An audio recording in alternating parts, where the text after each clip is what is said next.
Hello guys, welcome back to our YouTube channel. इस video में हम करेंगे क्लास 6 मैथ चैप्टर 8 एक्सरसाइज 8.1 का क्वेश्चन नंबर 5। देखो क्या है क्वेश्चन 5।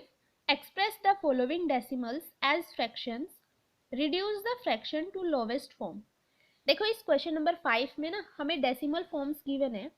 अब इन डेसिमल फॉर्म्स को हमें फ्रैक्शन फॉर्म में लिखना है। ठीक है, डेसिमल फॉर्म को हमें फ्रैक्शन फॉर्म में लिखना है। Reduce the fraction to lowest form. अब जो वो फ्रैक्शन फॉर्म लिखेंगे ना, उस फ्रैक्शन फॉर्म को हमें लोवेस्ट फॉर्म में लिखना है। तो सबसे पहले देखो कि हम डेसिमल फॉर्म को फ्रैक्शन फॉर्म में लिखते कैसे हैं।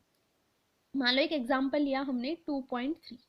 ठीक है, अब ये क्या है, डेसिमल फॉर्म में है, इसको हम फ्रैक्शन फॉर्म में कैसे लिखें। तो सबसे आसान तरीका ये है कि देखो सबसे पहले एक बार के लिए आप पॉइंट भूल जाओ। ठीक है, इस डेसिमल को भूल जाओ।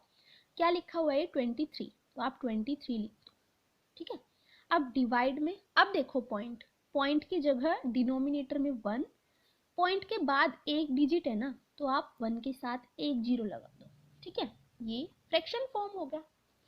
ठीक है, सबसे आसान तरीका यही है कि आप एक बार के लिए पॉइंट भूल जाओ। 23 लिखा हुआ है, 23 हमने लिख दिया एज इट इज। ठीक है, डिवाइड में पॉइंट की जगह 1 लिख दिया, और पॉइंट के बाद एक डिजिट है तो हमने एक जीरो 1 के साथ लगा दी। इस तरीके से हम डेसिमल फॉर्म को फ्रैक्शन फॉर्म में लिखेंगे। एक और एग्जांपल देखो, मान लो 4.55 लिखा हुआ है। ठीक है, ये डेसिमल फॉर्म है, इसको फ्रैक्शन फॉर्म में लिखना है। तो कैसे लिखेंगे, वही सबसे पहले पॉइंट एक बार के लिए आप भूल जाओ। ठीक है, क्या लिखा है 455, तो हमने लिख दिया 455 डिवाइड। अब देखो पॉइंट, पॉइंट की जगह आप डिनोमिनेटर में 1 लिखो। पॉइंट के बाद कितनी डिजिट है, 2 डिजिट है, तो 1 के साथ 2 जीरो लगा दो। ठीक है, ये फ्रैक्शन फॉर्म हो गई। अब इसी तरीके से आप एक और एग्जांपल लो, 0.73। ठीक है, इसको भी एक बार के लिए पॉइंट भूल जाओ। तो सबसे पहले क्या लिखोगे आप, पॉइंट से पहले जीरो की कोई वैल्यू नहीं, और पॉइंट के बाद जीरो की कोई वैल्यू नहीं होती। तो सबसे पहले क्या लिखा है यहाँ पे 73 है ना, 73 डिवाइड। अब देखो पॉइंट, पॉइंट की जगह 1 लिखो, पॉइंट के बाद 2 डिजिट है तो आप 1 के साथ 2 जीरो लगा दो। इस तरीके से आप डेसिमल फॉर्म को फ्रैक्शन फॉर्म में लिख सकते हैं। ठीक है, अब हम क्वेश्चन करते हैं। क्वेश्चन में देखो फर्स्ट पार्ट क्या है क्वेश्चन नंबर 5 का, 0.6। अब देखो हमने देखा था अभी कि पॉइंट से पहले जीरो की वैल्यू नहीं होती, तो सबसे पहले क्या लिखेंगे हम, 6 लिखेंगे। ठीक है, पॉइंट को भूल जाओ, सबसे पहले हम क्या लिखेंगे 6 डिवाइड। अब देखो पॉइंट, पॉइंट की जगह क्या लिखना है, डिनोमिनेटर में 1, और पॉइंट के बाद एक डिजिट है तो 1 के साथ हम एक जीरो लगा देंगे। ये हो गई डेसिमल फॉर्म से फ्रैक्शन फॉर्म में। लेकिन क्वेश्चन में कहा है कि reduce the fraction to lowest form. अब जो भी ये फ्रैक्शन फॉर्म आई है ना, इसको हमें लोवेस्ट फॉर्म में लिखना है। ठीक है, शॉर्ट फॉर्म में लिखना है। देखो लोवेस्ट फॉर्म में कैसे लिखेंगे, अब देखो न्यूमिनेटर और डिनोमिनेटर को हम सेम टेबल से डिवाइड करेंगे। ठीक है, 10 और 6 किस टेबल में आते हैं, दोनों दोनों एक ही टेबल में आने चाहिए। देखो हमें पता है कि 6 और 10 2 की टेबल में आते हैं। ठीक है, तो कैसे आ जाएगा, 2 से हम डिवाइड कर देंगे दोनों। 6 को हम 2 से डिवाइड करेंगे तो आएगा 3, और 10 को 2 से डिवाइड करेंगे तो आएगा 5। ठीक है, तो ये आ गई लोवेस्ट फॉर्म, ये आंसर आ गया फर्स्ट पार्ट का। ठीक है, बस कुछ नहीं करना है, इसमें सिंपल है बिल्कुल कि आपको ना डेसिमल फॉर्म को फ्रैक्शन फॉर्म में लिखना है, और जब हम उस फ्रैक्शन फॉर्म को लोवेस्ट फॉर्म में लिखेंगे ना, तो न्यूमिनेटर और डिनोमिनेटर को ना सेम टेबल से ही डिवाइड करना होगा। ठीक है, मीन्स कि न्यूमिनेटर और डिनोमिनेटर एक ही टेबल में आने चाहिए। तो इस तरीके से हमने ये आंसर लिख दिया इसका। ठीक है, अब देखो सेकेंड पार्ट क्या है, 2.5। ठीक है, वही करना है कि सबसे पहले आप पॉइंट भूल जाओ, क्या लिखा हुआ है ये 25। अब 25 लिख देते हैं हम। ठीक है, डिवाइड। अब देखो पॉइंट, पॉइंट की जगह डिनोमिनेटर में 1 लिखना है, पॉइंट के बाद एक डिजिट है, 1 के साथ एक जीरो आ जाएगा। ठीक है, अब देखो लोवेस्ट फॉर्म में लिखना है, तो क्या करना पड़ेगा, न्यूमिनेटर और डिनोमिनेटर को सेम टेबल से डिवाइड करना पड़ेगा। ठीक है, तो देखो 10 और 25 दोनों किस टेबल में आते हैं? 5 के टेबल में आते हैं। क्या करेंगे हम? 5 से डिवाइड कर देंगे। 25 को 5 से डिवाइड करेंगे तो आएगा 5, है ना।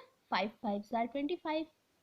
और 10 को 5 से डिवाइड करेंगे तो आएगा 2, 5 2 जार 10। तो ये सेकंड पार्ट का आंसर आ गया। ठीक है, अब देखो थर्ड पार्ट क्या है? 1.0। पॉइंट के बाद जीरो की वैल्यू नहीं होती है ना, तो क्या आ जाएगा? 1। ये 1 इसका आंसर आ गया। फोर्थ पार्ट देखो 3.8। तो वही सबसे पहले आपको पॉइंट हटा देना है। 38 लिख दिया, ठीक है, पॉइंट भूल गए, 38 लिख दिया। डिवाइड, अब देखो पॉइंट की जगह डिनोमिनेटर में 1 लिखना है। पॉइंट के बाद एक डिजिट है तो 1 के साथ एक जीरो आ जाएगा। अब इसको हमें लोवेस्ट फॉर्म में भी लिखना है। तो लोवेस्ट फॉर्म में कैसे लिखें? कॉमन टेबल से, ठीक है, सेम टेबल से डिवाइड करना है दोनों को। तो ये 2 से डिवाइड हो जाएगा, 2 से डिवाइड कर देते हैं दोनों, ठीक है। 38 को 2 से डिवाइड करेंगे तो आ जाएगा 2 1 जार 2, 2 9 जार 18। डिवाइड 10 को 2 से डिवाइड करेंगे तो 5 आ जाएगा। 19 डिवाइड 5, ये आंसर आ गया फोर्थ पार्ट का। अब देखो फिफ्थ पार्ट क्या है? 13.7। तो सबसे पहले वही करना है कि पॉइंट को हटा दो, 137 लिखो, ठीक है। डिवाइड, अब देखो पॉइंट की जगह डिनोमिनेटर में 1 लिखो।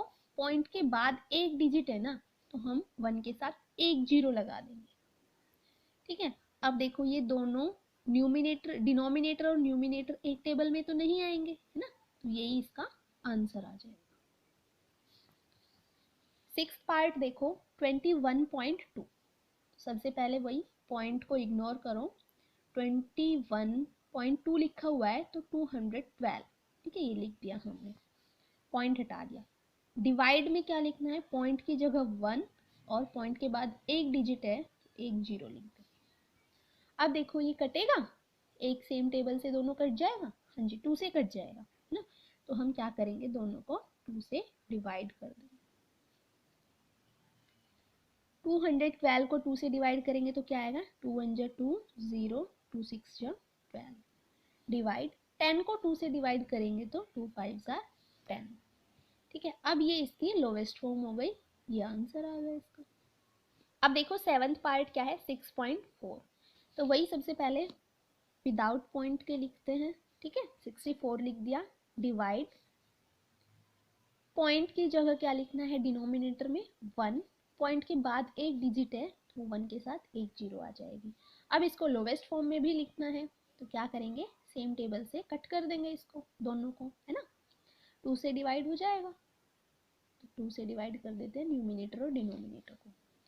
64 को 2 से डिवाइड करेंगे तो आएगा 2 3 जा 6, 2 2 जा 4। डिवाइड 10 को 2 से डिवाइड करेंगे तो आ जाएगा 5, 2 5 जा 10। ये आंसर आ गया इसका, ठीक है। ये हो गया क्वेश्चन नंबर 5 कंप्लीट। और गाइस अगर आपने अभी तक चैनल को सब्सक्राइब नहीं किया है तो प्लीज़ चैनल को सब्सक्राइब कर लीजिएगा, वीडियो को लाइक कर दीजिएगा और कमेंट करके ज़रूर बताना कि आपको टीचिंग मेथड कैसा लगा।